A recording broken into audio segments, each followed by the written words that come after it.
अमित जी की 2 संतान हैं, बेटा अंकित और बेटी गुनगुन। अंकित गुनगुन से 6-7 साल बड़ा है। घर में सब कुछ हंसी खुशी चल रहा था, मगर 5 साल पहले अमित जी की पत्नी सरला जी की तबीयत अचानक काफी खराब रहने लगी। जांच कराने पर पता चला कि उन्हें बड़ी आंत का कैंसर है जो काफी फैल चुका है। काफी इलाज कराने के बाद भी उनकी हालत में कोई सुधार नहीं हुआ। जब उन्हें लगने लगा कि अब वे ज्यादा दिन जीवित नहीं रह पाएंगी तो एक दिन अपने पति से बोली, मैं अब ज्यादा दिन जीवित नहीं रहूंगी। गुनगुन अभी 15-16 वर्ष की है और घर संभालने के लिहाज से अभी बहुत छोटी है। मैं अपनी आंख बंद होने से पूर्व इस घर की जिम्मेदारी अपनी बहू को देना चाहती हूँ। आप जल्दी से अंकित की शादी करा दीजिए। अमित जी ने उन्हें बहुत समझाया कि वे जल्द ठीक हो जाएंगी और जैसा वे अपने बारे में सोच रही हैं वैसा कुछ नहीं होगा। लेकिन शायद सरला जी को यह आभास हो गया था कि अब उनकी जिंदगी की घड़ियां गिनती की रह गई हैं, इसलिए वे पति से आग्रह करते हुए बोली, ठीक है, यदि अच्छी हो जाऊंगी तो बहू के साथ मेरा बुढ़ापा अच्छे से कट जाएगा। लेकिन अंकित के लिए बहू ढूंढने में कोई बुराई तो है नहीं, मुझे भी तसल्ली हो जाएगा कि मेरा घर अब सुरक्षित हाथों में है। अमित जी ने सुन रखा था कि व्यक्ति को अपने अंतिम समय का आभास हो ही जाता है, अतः बीमार पत्नी की इच्छा का सम्मान करते हुए उन्होंने अंकित के लिए बहू ढूंढना शुरू कर दिया। एक दिन अंकित का मित्र आभीर अपनी बहन अनन्या के साथ उनके घर आया। अंकित ने उन दोनों को अपनी मां से मिलवाया। जब तक अंकित और आभीर आपस में बातचीत में मशगूल रहे, अनन्या सरला जी के पास ही बैठी रही। उसका उनके साथ बातचीत करने का अंदाज, उनके लिए उसकी आंखों में लगाव देखकर अमित जी ने फैसला कर लिया कि अब उन्हें अंकित के लिए लड़की ढूंढने की जरूरत नहीं है। उन्होंने सरला जी से अपने मन की बात बताई, जिसे सुनकर सरला जी के निस्तेज चेहरे पर एक चमक सी आ गई। वे बोली, आपने तो मेरे मन की बात कह दी। अंकित को भी इस रिश्ते पर कोई आपत्ति नहीं थी। दोनों परिवारों की रजामंदी से अंकित और अनन्या की शादी तय हो गई। शादी के बाद जब मायके से विदा होकर अनन्या ससुराल आई तो सरला जी उसके हाथ में गुनगुन का हाथ देते हुए बोली, अनन्या, मैं मुंदिखाई के रूप में तुम्हें अपनी बेटी सौंप रही हूँ। मेरे जाने के बाद इसका ध्यान रखना। अनन्या भावुक होकर बोली, मम्मी जी, आप ऐसा मत बोलिए। आपका स्थान कोई नहीं ले सकता। बेटा, सबको एक न एक दिन जाना ही है, लेकिन यदि तुम मुझे यह वचन दे सको कि मेरे जाने के बाद तुम गुनगुन का ध्यान रखोगी, तो मैं चैन से अंतिम सांस ले पाऊंगी। मां जी, आप विश्वास रखिए, आज से गुनगुन मेरी नंद नहीं, मेरी छोटी बहन है। बेटे के विवाह के 1-2 महीने के अंदर ही बीमारी से लड़ते लड़ते सरला जी की मृत्यु हो गई।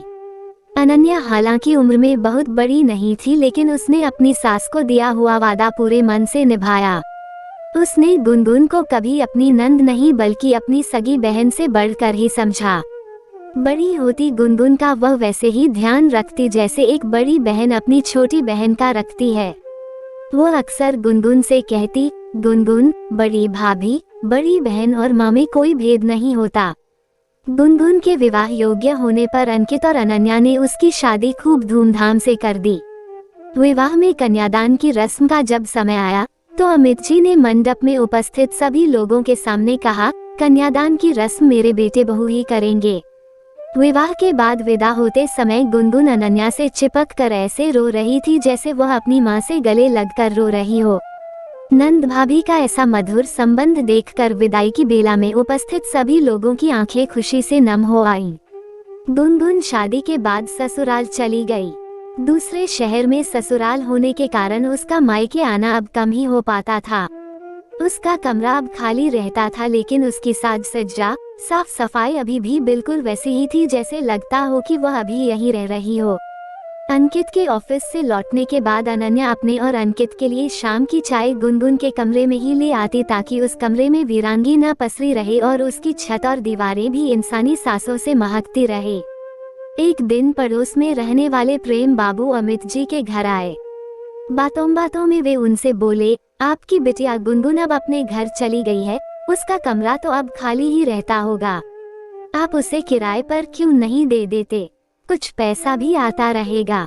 ये बातचीत अभी हो ही रही थी कि उसी समय अनन्या वहां चाय देने आई। नंद गुनगुन से मातृतुल्य प्रेम करने वाली अनन्या को प्रेम बाबू की बात सुनकर बहुत दुख हुआ। वो उनसे सम्मानपूर्वक किंतु दृढ़ता से बोली, अंकल, क्या शादी के बाद वही घर बेटी का अपना घर नहीं रह जाता जहाँ उसने चलना सीखा हो, बोलना सीखा हो और जहाँ तिनका तिनका मिलकर उसके व्यक्तित्व ने साकार रूप लिया हो। अक्ल, बेटी पराया धन नहीं बल्कि ससुराल में मायके का सृजनात्मक विस्तार है। शादी का अर्थ यह नहीं है कि उसके विदा होते ही उसके कमरे का इंटीरियर बदल दिया जाए और उसे गेस्ट रूम बना दिया जाए या चंद पैसों के लिए उसे किराए पर दे दिया जाए। बहू, तुम जो कह रही हो वह ठीक है, लेकिन व्यवहारिकता से मुंह मोड़ लेना कहाँ की समझदारी है। अंकल, रिश्तों में कैसी व्यवहारिकता? रिश्ते कंपनी की कोई डील नहीं है कि जब तक क्लाइंट से व्यापार होता रहे तब तक उसके साथ मधुर संबंध रखें और फिर संबंधों की इतिश्री कर ली जाए। व्यवहारिकता का तराजू तो अपनी सोच को सही साबित करने का उपक्रम मात्र है। तब प्रेम बाबू बोले, लेकिन इससे बेटी को क्या मिलेगा? अंकल, मायका हर लड़की का पावर हाउस होता है जहां से उसे अनवरत ऊर्जा मिलती है। वो केवल आश्वस्त होना चाहती है कि उसके मायके में उसका वजूद सुरक्षित है। वो मायके से किसी महंगे उपहार की आकांक्षा नहीं रखती और न ही मायके से विदा होने के बाद बेटियां वहां से चंद पैसे लेने आती हैं, बल्कि वे हमें बेशकीमती शुभकामनाएं देने आती हैं, हमारी संकटों को टालने आती हैं, अपने भाई भाभी व परिवार को मोहब्बत भरी नजर से देखने आती हैं। ससुराल और गृहस्थी के आकाश में पतंग बन उड़ रही आपकी बिटिया बस चाहती है कि विदा होने के बाद भी उसकी डोर जमीन पर बने उस घरौंदे से जुड़ी रहे जिसमें बचपन से लेकर युवावस्था तक के उसके अनेक सपने अभी भी तैर रहे हैं। इसलिए हमने गुनगुन का कमरा जैसा था वैसा ही बनाए रखा है। ये घर कल भी उनका था और हमेशा रहेगा। प्रेम बाबू बोले, लेकिन कमरे से क्या फर्क पड़ता है? मायके आने पर उसकी इज्जत तो होती ही है। अनन्या बोली, अंकल, यही सोच का अंतर है। बात इज्जत की नहीं बल्कि प्यार और अपनेपन की है। लड़की के मायके से ससुराल के लिए विदा होते ही उसका अपने पहले घर पर से स्वाभाविक अधिकार खत्म सा हो जाता है। इसलिए विवाह के पहले प्रतिदिन स्कूल कॉलेज से लौटकर अपना स्कूल बैग लेकर सीधे अपने कमरे में घुसने वाली वही लड़की जब विवाह के बाद ससुराल से मायके आती है तो अपने उसी कमरे में अपना सूटकेस ले जाने में भी हिचकिचाती है, क्योंकि दीवारें और छत तो वही रहती हैं मगर वहाँ का मंजर अब बदल चुका होता है। लेकिन उसी घर का बेटा यदि दूसरे शहर में अपने बीबी बच्चों के साथ रह रहा हो तो भी यह मानते हुए कि यह उसका अपना घर है, उसका कमरा किसी और को नहीं दिया जाता। आखिर यह भेदभाव बेटी के साथ ही क्यों, जो कुछ दिन पहले तक घर की रौनक होती है? यदि संभव हो तो बिटिया के लिए भी उस घर में वह कोना अवश्य सुरक्षित रखा जाना चाहिए जहां नन्ही परी के रूप में खिलखिलाने से लेकर एक नई दुनिया बसाने वाली एक नारी बनने तक उसने अपनी कहानी अपने माँ पिता भाई बहन के साथ मिलकर लिखा हो। हर लड़की की पीड़ा को स्वर देती हुई अनन्या की दर्द में डूबी बात को सुनकर राम बाबू को एक बारगी कर्ज सा लगा। उन्हें पिछले दिनों अपने घर में घटित घटनाक्रम की याद आ गई जब उनकी बेटी अमोली अपने मायके आई थी। वे बोले, बहू, तुमने मेरी आंखें खोल दी। परसों मेरी बिटिया अमोली ससुराल से मायके आई थी। यहाँ आने के बाद उसका सामान उसके अपने ही घर के ड्राइंग रूम में काफी देर ऐसे पड़ा रहा जैसे वह अमोली का नहीं बल्कि किसी अतिथि का सामान हो।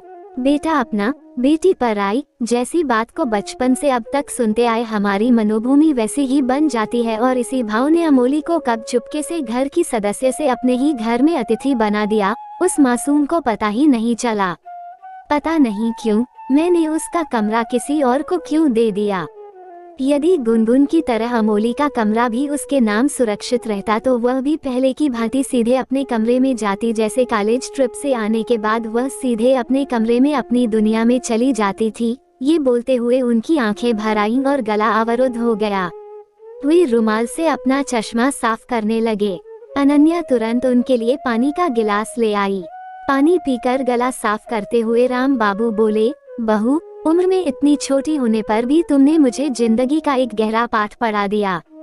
मैं तुम्हारा शुक्रिया कैसे अदा करूं? अनन्या बोली, अंकल, यदि आप मुझे शुभकामनाएं स्वरूप कुछ देना चाहते हैं तो आप घर जाकर अमोली से कहिए कि तुम अपने कमरे को वैसे ही सजाओ जैसे तुम पहले किया करती थी। मैं आज बचपन वाली अमोली से फिर से मिलना चाहता हूँ। यही मेरे लिए आपका उपहार होगा। प्रेम बाबू बोले, बेटा, जिस घर में तुम्हारे जैसी बहू हो, वहाँ बेटी या नंद को ही नहीं बल्कि हर किसी को रहना पसंद होगा। और आज से अमोली का पावर हाउस भी काम करने लगा है। वो उसे निरंतर ऊर्जा देता रहेगा। प्रेम बाबू की बात को सुनकर अमित जी और अनन्या मुस्कुरा पड़े। खुशियों के इंद्रधनुष की रुपहली आभा अमित जी के घर से प्रेम बाबू के घर तक फैल चुकी थी।